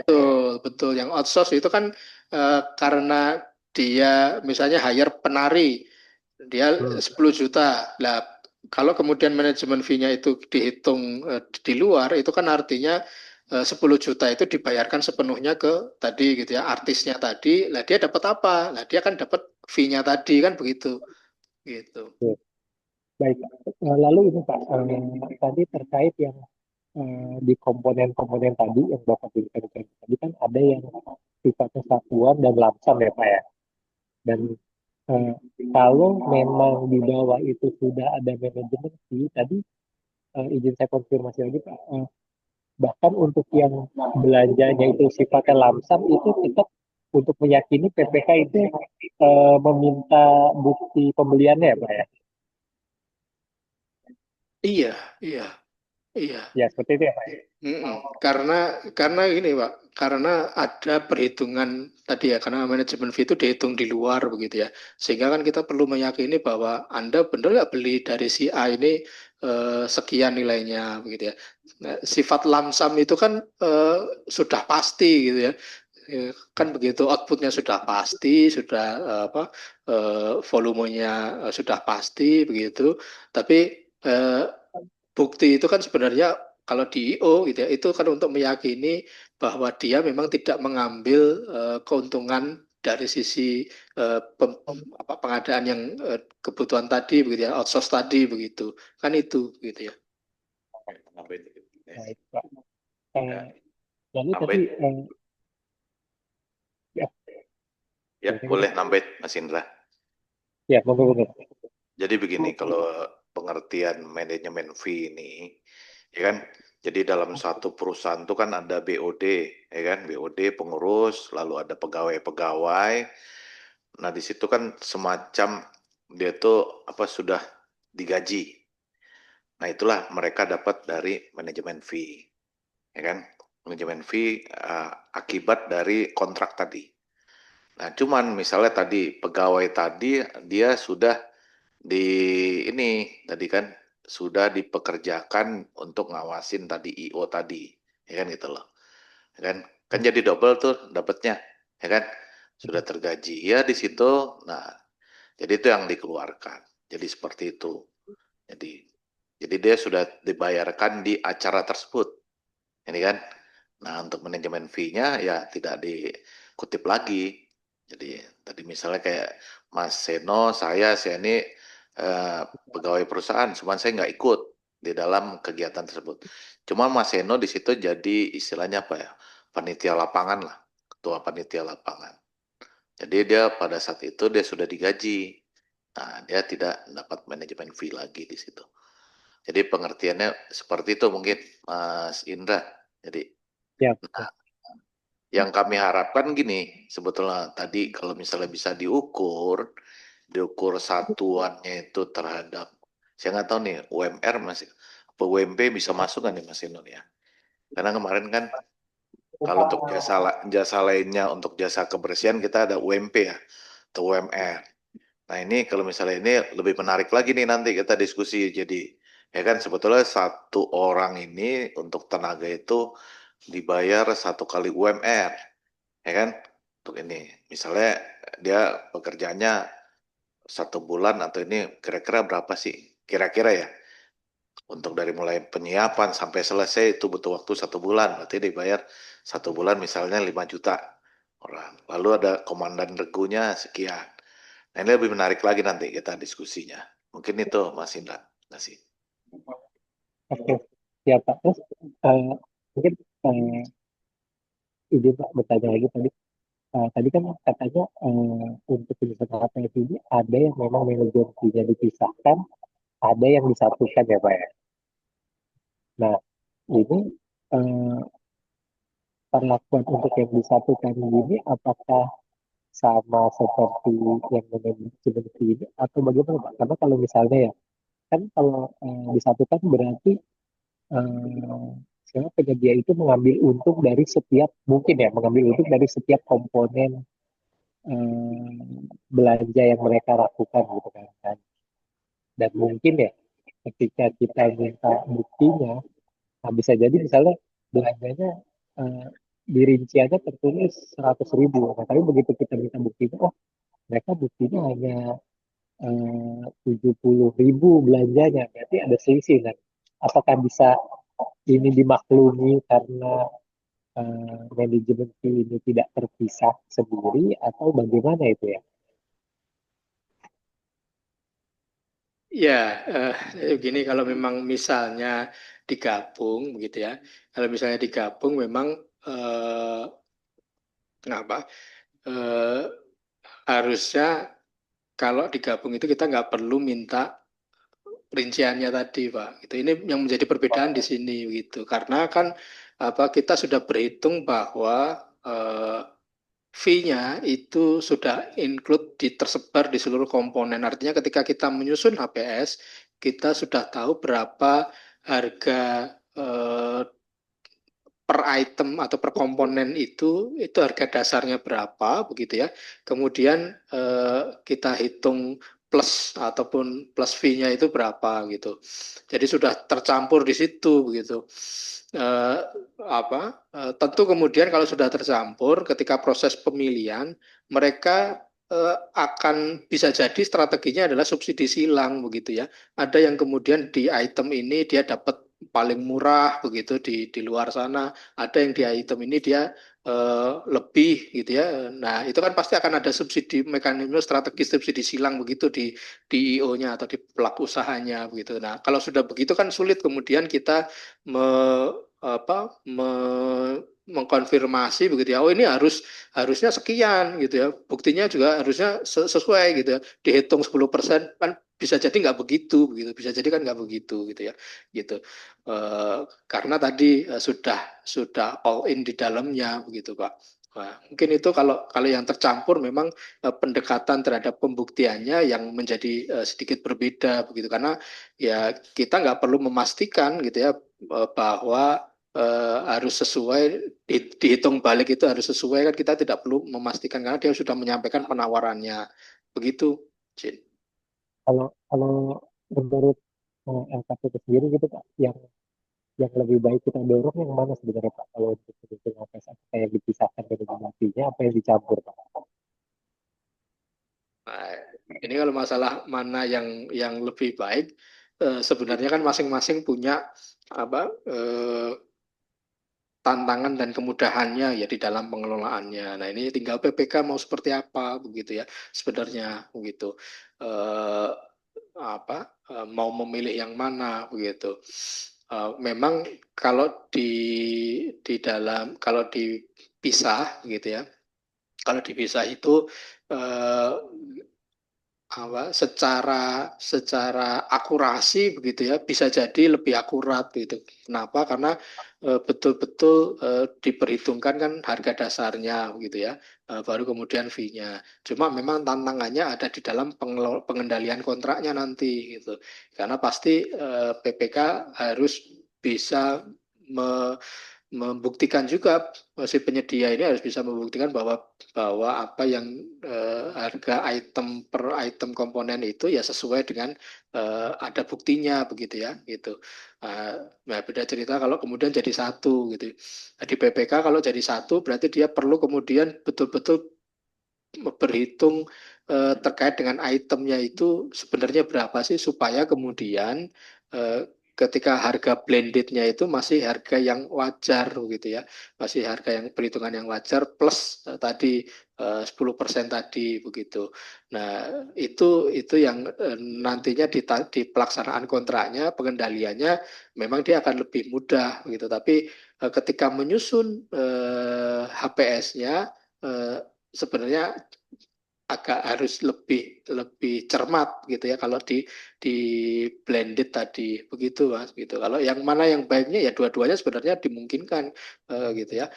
Tinggal kemudian kompetensi si pengendalian si PPK ini mau yang mana nih begitu. Makasih. Siap Pak, terima kasih Pak. Izin Pak, saya Rizky nanya satu aja Pak, mungkin sebelum terakhir. Ini terkait dengan jasa lainnya yang dia outsourcing tenaga kerja. Ya, jadi di beberapa kemarin ketika kami melaksanakan pengawasan, kami menemukan dalam rincian kontrak itu uang pengakhiran PKWT. Uang pengakhiran PKWT, perjanjian kerja waktu tertentu PKWT. Itu di situ dibayarkan, kalau kita merunut ke aturannya ke PP 35 tahun 2021, memang di pasal 15 ketika PKWT ini dilaksanakan untuk jangka waktu 12 bulan, itu dapat dibayarkan 1 bulan, istilahnya seperti 1 bulan uang gaji untuk pembayarannya. Namun di dalam ketentuan itu pula kita bicara ada termin atau kapan itu dibayarkan. Kemudian juga kalau kita bicara ternyata juga diatur ketika dia sebagai al-hidayah. Maksudnya kalau misalnya perusahaan outsourcing yang istilahnya mengalihkan daya atau istilahnya kita bekerja outsourcing untuk tenaga kerjanya. Nah, kalau di pasal 18 itu kan menyatakan bahwa ternyata untuk uang pengakhiran PKWT itu menjadi tanggung jawab si perusahaan outsourcingnya. Nah, kemudian kalau kita bicara di pasal 15 memang kita bicara ini memang istilahnya yang dapat diberikan ke tenaga kerja tersebut ketika memang dia berkontrak atau istilahnya melaksanakan pekerjaan dengan waktu tertentu yang diatur di dalam sebuah kontrak pekerjaan. Nah, masalahnya kan memang kita bicarakan ini APBN ya Pak, anggaran negara, yang mana 1 tahun terhenti, 1 tahun selesai masa tahun anggaran. Nah, ketika kita bicara persyaratan yang harus boleh dibayarkan itu ketika sudah selesai masa kontrak, yang artinya 1 tahun berkontrak 12 bulan. Yang artinya kan harusnya lewati tahun anggaran yang berjalan. Nah, kalau kita bicara mekanisme APBN kan mestinya itu tidak dapat dibayarkan. Nah, kemudian juga kami juga sempat berkoordinasi atau berkonsultasi dengan Kemenaker Trans. Nah, memang dari Kemenaker Trans sendiri juga menyatakan bahwa memang PP itu belum ada turunan terkait dengan juknis atau juklak pembayaran PKWT tersebut. Nah, itu gimana Pak ya perlakuannya? Karena kalau dari sisi pandang kami sebagai APIP, mestinya itu tidak bisa dibayarkan. Kurang lebih seperti itu. Terima kasih Pak. Nah sebenarnya begini, kalau dari Kemenaker sendiri bisa dibayarkan nggak kalau modelnya ada di APBN itu? Ketika diskusi dari mereka ya memang itu harusnya ada turunan aturan tertentu yang mengatur ketika kita bicara itu diperlakukan di pemerintahan. Karena kan kalau yang saya baca juga dari PP-nya, konsepnya memang itu ketika kita mempekerjakan, meng-hire orang dengan sistem kontrak, yang mana itu menjadi istilahnya apa ya, jaminan kerjanya si pekerja tersebut ketika kita memutuskan kontrak tersebut, jadi berdapat uang kayak uang masa tunggu sebelum dia mencari pekerjaan yang lain. Kurang lebih di PP 35-nya bahasanya seperti itu, kurang lebih dari dalam pengertian saya. Gitu. Artinya berarti itu hanya berlaku untuk yang diakhiri sebelum masa kontraknya selesai gitu. Maksudnya kontraknya misalnya 2 tahun gitu ya. Di tahun pertama dia akhirnya harus diakhiri, dia dapat itu gitu.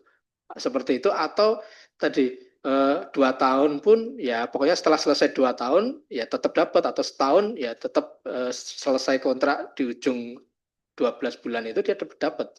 Itu gimana?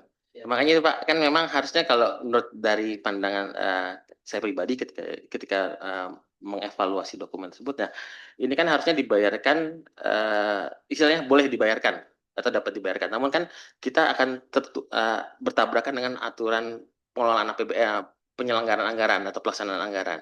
Yang mana kan kalau kita bicara tahun pekerjaan kan tahun anggaran tersebut. Jadi bukan berarti itu bisa dibayarkan ketika sudah lewat dari tahun anggarannya. Kurang lebih seperti itu. Dan juga bicara bagaimana mekanisme pembayaran juga kan, mekanisme pembayaran juga diatur, dia di akhir ketika masa kontraknya selesai dibayarkannya. Gitu ya. Nggak bisa di disbursement di 12 bulan gitu ya, nggak bisa ya? Tidak bisa Pak. Oke.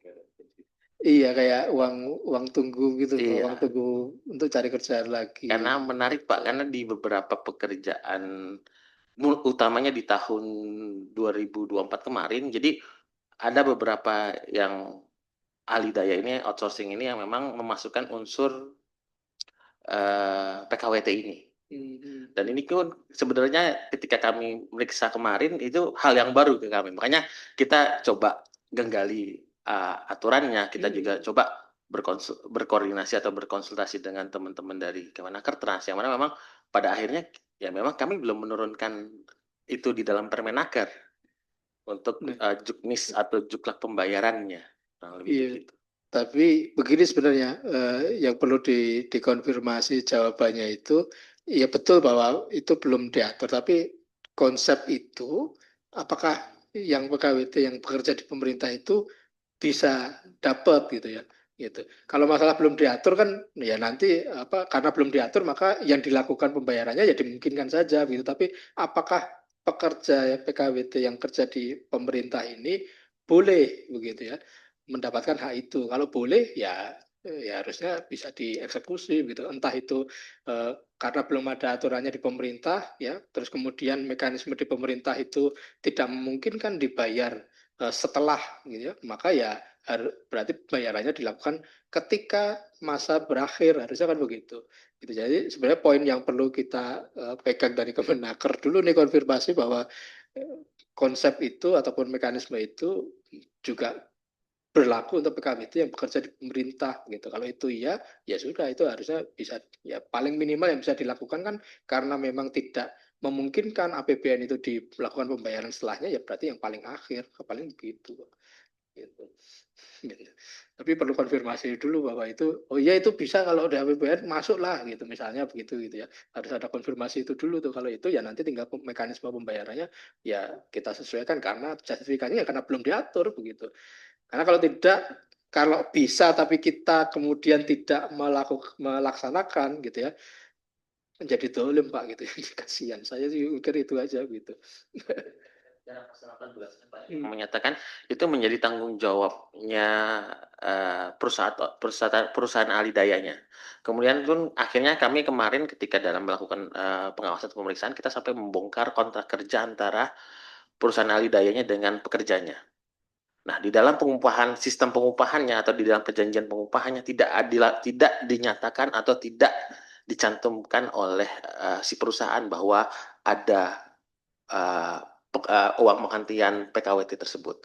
Yang mana kalau berdasarkan pertimbangan kami, ketika itu tidak menjadi persyaratan untuk pembayaran si pekerja, kemudian pekerja itu menagihkan ke kita sebagai pengguna jasa, itu kan salah, Pak.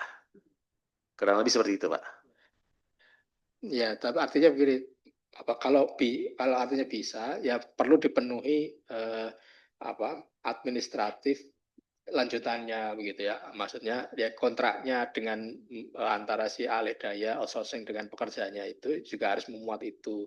Ya supaya apa? Supaya kemudian bisa dialokasikan kan begitu gitu ya. Kan ujungnya kan itu ya, bisa dialokasikan, karena kalau tidak ya memang jadi sulit gitu kita mengalokasikan itu gitu. Kalau itu sudah ada dan misalnya di ketentuan kita wajib untuk mencantumkan itu, ya itu harusnya dialokasikan di kontraknya itu juga begitu ya. Secara administratif kan juga harus patuh juga gitu, harus. Akhirnya kita mengejar sampai kontrak kerjanya, Pak. Karena ya tadi kita tidak menemukan aturan Permenaker yang mengatur juknis atau juklak atau terkait dengan pembayarannya, yang mana memang di dalam PP-nya itu masih mengambang. Nah, pada akhirnya ya udah deh, sekalian kita buka deh kontrak kerjanya antara si perusahaan outsourcing dengan pekerjaannya seperti apa.